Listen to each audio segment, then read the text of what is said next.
For the balance of the show, the 14 minutes or so we have left, Webster Griffin Tarpley for round two. We ran out of time. You know, we covered Obama. We covered the Queen taking over Canada today. Yes, it's in Reuters. We're not kidding. Showing she rules. When it finally comes down to her being thrown out, she says, I rule. Boom. Parliament, you're gone. Huge. So when we rebroadcast coming up, you'll hear that the first hour. We got into Mumbai. You've got the floor. Break down why this is a clear intelligence operation. Well, it's the Obama policy of bashing Pakistan, dividing it into 5 or 6 parts. Remember, Waziristan, Sindh, Punjab, Baluchistan, Pashtunistan, and more and more. The immediate framework, the U.S.-Indian nuclear deal. So the U.S. has a nuclear alliance with India. On the other side, the urgency to get out there and stop the Pakistani-Chinese alliance, which is building up. You've also got... That's right. They were getting friendly, making deals for the first time in decades, just magically. Oh. So that's got to be stopped. The other thing is the Pakistani military, fed up with the constant Obama policy, because Obama's the one who demanded it, the bombing and killing of Pakistani civilians by these predator drones in the northwest area. I mean, imagine. Suppose they came around here and started killing people. You'd get your back up pretty soon. So the Pakistani military had cut the supply line at least once, saying, look, you want to get your truck convoy up into Afghanistan? We're stopping it. No trucks for the next 2 or 3 days. So this was a big shock for the Anglo-Americans and for NATO. And finally, Gates. Gates in position at the Pentagon. Now, I described... Founder of Al-Qaeda. Founder of Al-Qaeda, part of the conspiracy to take the hostages in Iran, and part of the October surprise. So as dirty as can be. And this guy's now confirmed, right? This is the new face of hope and change is Robert Gates. Now, I would say it's 5 or 6 components in the Patsy operation, because this is obviously false flag. The British, colonial power with British presence reported, people from Brixton Mosque, Finsbury Mosque, British prisons, Leeds, Yorkshire, whatever it is. The U.S., the CIA outposts in the federally administered tribal areas, recruiting patsies, recruiting terrorists there. The Israelis, big Israeli-India special relation, General Mizrahi's visit to the Jammu and Kashmir, very, very... That's a little bit like Sharon going on the Temple Mount, something like this, right? Big provocation, get them all riled up. There's also the fact that the Israelis are apparently training Indian special forces, which may be why they did such a poor job. Then you get into the raw, right? The raw story, the research and analysis wing, the Indian intelligence organization. Everybody knows the ISI. They've been demonized. U.S. media have never talked about the raw, R-A-W. Raw deal is what you're going to get from them. And they're going into Afghanistan, picking up crazies there, Mujahideen, whether they are Taliban fighters, and getting them into Pakistan so that they can essentially wage armed civil war against the Pakistani government. So those guys are terrorists, but not the way you'd normally think. Now, the raw leads us then to this world of Hindu terrorism, and this is very, very big. U.S. media never interested in this stuff. Happens every week, but you... Happens every week. But you never hear about it. In particular, the guy that you're mentioning, right, I think this guy, Karkare, the anti-terrorism boss of Mumbai, I think is a hero of our time. Who busted a Hindu extremist group army captain really staging the last train bombing, blaming it on Muslims. Right. So he goes in there with his commanders. They all get killed in the first minutes. It's clear that there were snipers who were given the specific task of eliminating Karkare and 3, 4, 5 of his closest associates. Because he'd been on the news saying the government's staging the terror. Saying in particular that this was being done through Hindu patsies, not Islamic, but Hindu patsies. This is a big thing. There's a whole world of Hindu terrorism that they want to deny. And he's killed during the melee. Hold on, let's continue. I'm going to skip this one. Free yourself. I'm skipping this one, too, again, just for internet audience, and we'll come back and finish up. You've got 3 minutes to flesh out the head of anti-terrorism saying it was a government op in the days before, and then they kill him. And then we go back to broadcast. Yeah. Okay, so this is Karkare. Now, he had been investigating the Malegaon massacre. The Malegaon massacre, 2006, 37 dead.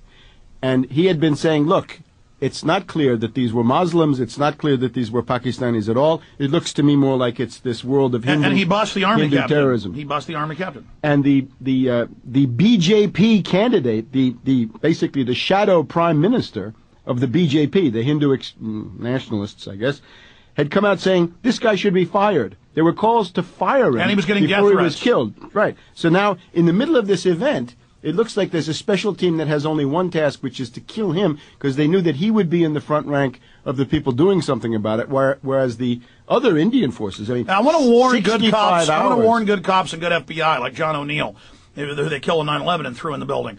Every time we see an op, even Waco, some cops exposing Clinton that had been state police exposing him who'd gotten a BATF job. You see the BATF go in the window and they climb in and they shoot their own men. So they love to use operations to kill their own people inside the operation to tie up loose ends. Go ahead. And this brings us to the world of where do you get Hindu terrorists? Again, this BJP is the governing party. They'll probably be back in power soon.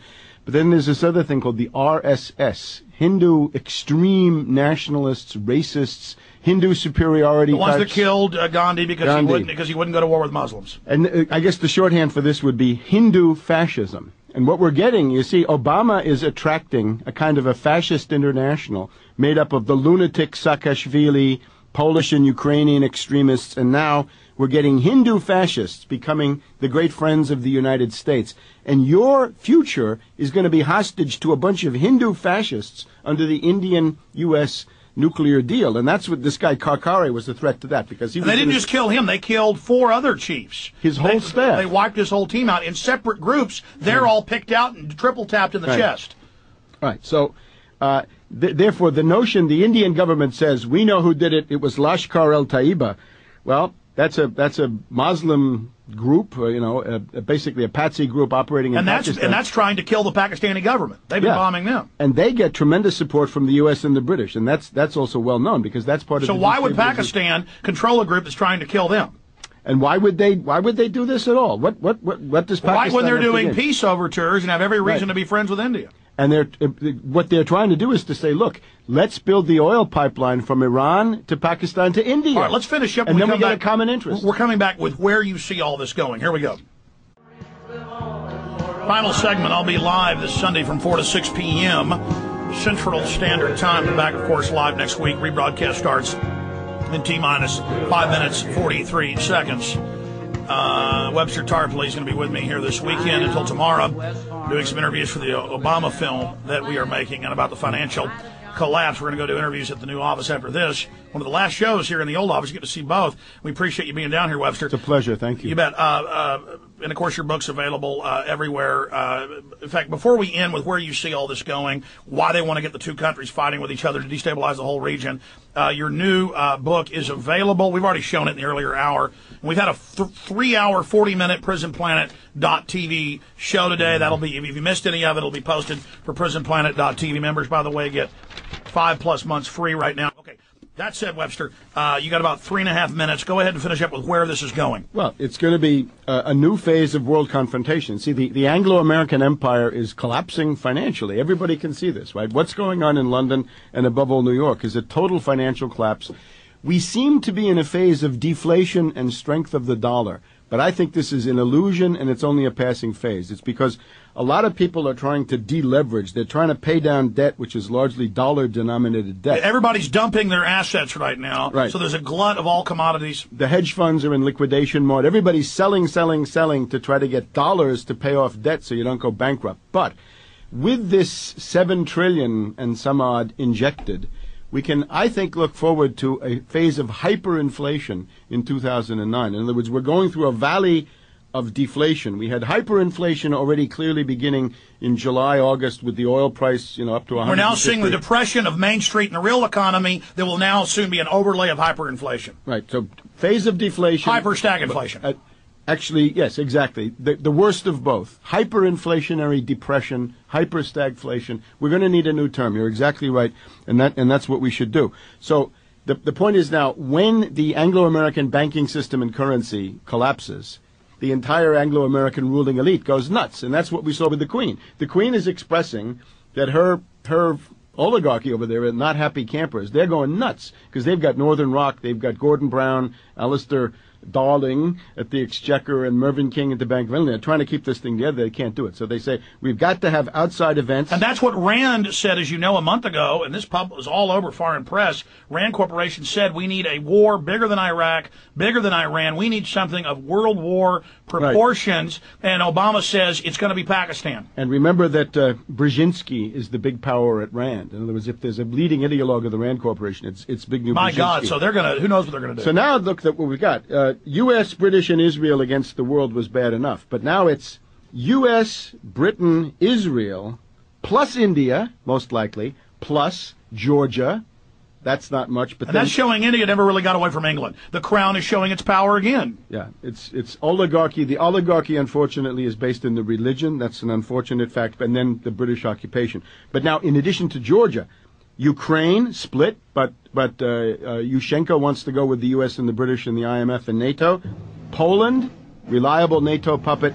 Latvia, Lithuania, Estonia. And we're headed into a Polish missile crisis, and there will be an attempt to cut the Russian gas deliveries from Russia into Western Europe. They got to get an anti-Russian hysteria in Europe. And that'll be blamed on Russia, even though the West is talking about cutting it off. Even though it'll be Ukraine and Poland cutting it off and stealing the gas for their own purposes and probably selling it.